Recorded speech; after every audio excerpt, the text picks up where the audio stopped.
возле столицы, возле Стамбула и возле Анкары.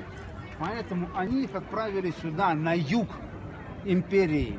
Поэтому сегодня в Израиле 17 чеченских деревень. Мало того, как бы они жили там обособленно. И проблема-то была, что чеченцев выселили в Казахстан, и все это во время войны. Когда только уже наладились отношения, уже вот 90-е годы, а дело в том, что, видите, браки внутри шли. Нельзя, чтобы были. Надо свежую кровь. Конечно. И вот сейчас уже ездят местные к вам туда, возят невест.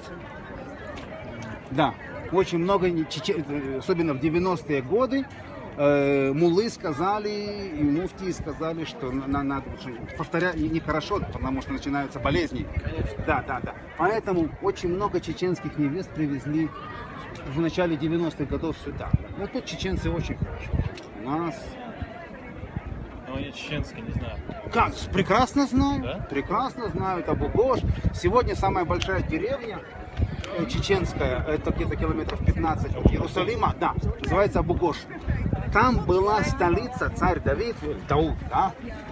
Значит, там хранил ковчег завета. Вот эти скрижали с 10 заповедями. А потом он уже перенес сюда, в Иерусалим. Но первоначально столица у царя Дауда была в Абу-Гоше.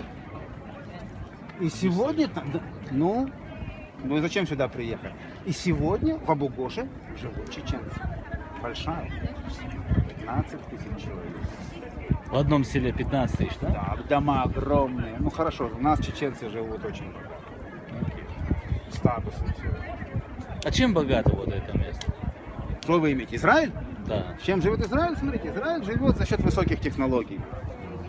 Хай-тек. Медицина, да. Медицина, электроника, вооружение. А чеченцы в основном чем занимаются? Чеченцы, очень много чеченцев, смотрите, владеют транспортными конторами. А, транспорт. Это очень, большие такие, там, серьезные. Транспорт тут у чеченцев. Традиционно. Ну, А это и было, и раньше было. А у них они караваны держали, когда машин не было.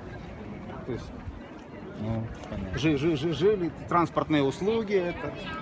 Спасибо большое. Пожалуйста. А к семье плачу,